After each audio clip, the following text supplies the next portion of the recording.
সিলেটের জৈন্তাপুরে কার মোটরসাইকেল সংঘর্ষ, কিশোরের মর্মান্তিক মৃত্যু, আহত এক। সিলেটের জৈন্তাপুরে সিলেট তামাবিল মহাসড়কে এক ভয়াবহ সড়ক দুর্ঘটনায় প্রাণ হারিয়েছে তাহসিন আহমেদ নামে এক কিশোর।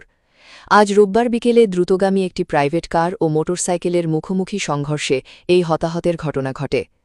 প্রত্যক্ষদর্শী ও পুলিশ সূত্রে জানা গেছে, রোববার বিকেল আনুমানিক ৩টের দিকে সিলেট তামাবিল মহাসড়কের চিকনাগুল খান চা বাগান গেট এলাকায় এই দুর্ঘটনা ঘটে। সিলেটমুখী একটি প্রাইভেট কারের সাথে বিপরীত দিক থেকে আসা একটি মোটরসাইকেলের প্রচণ্ড গতিতে মুখোমুখি সংঘর্ষ হয়। সংঘর্ষের তীব্রতায় মোটরসাইকেলটি দুমড়ে মুচড়ে যায় এবং আরোহীরা ছিটকে রাস্তায় পড়ে যান। এতে ঘটনাস্থলেই মৃত্যু হয় কিশোর তাহসিন আহমেদের। সে জৈন্তাপুর উপজেলার ৫ নং ফতেপুর ইউনিয়নের হরিপুর গ্রামের জয়নাল আবেদিনের ছেলে। এই ঘটনায় মোটরসাইকেলে থাকা অপর আরোহী এবং নিহতের নিকটাত্মীয় তাহের আহমেদ গুরুতর আহত হয়েছেন। সে একই গ্রামের জয়নাল আবেদিনের ছেলে। দুর্ঘটনার পরপরই স্থানীয় জনতা দ্রুত ঘটনাস্থলে পৌঁছে আহত তাহেরকে উদ্ধার করে Sylhet MAG Osmani medical college হাসপাতালে প্রেরণ করেন।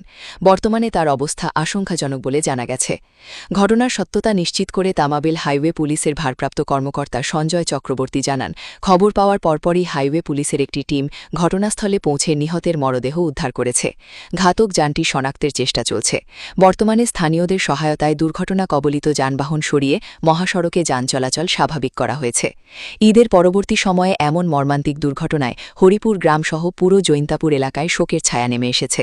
নিরাপদ সড়কের দাবিতে এবং বেপরোয়া গতিতে গাড়ি চালানো বন্ধে স্থানীয়রা প্রশাসনের কঠোর হস্তক্ষেপ কামনা করেছেন। পুলিশ জানিয়েছে, আইনি প্রক্রিয়া শেষে নিহতের মরদেহ পরিবারের কাছে হস্তান্তর করা হবে।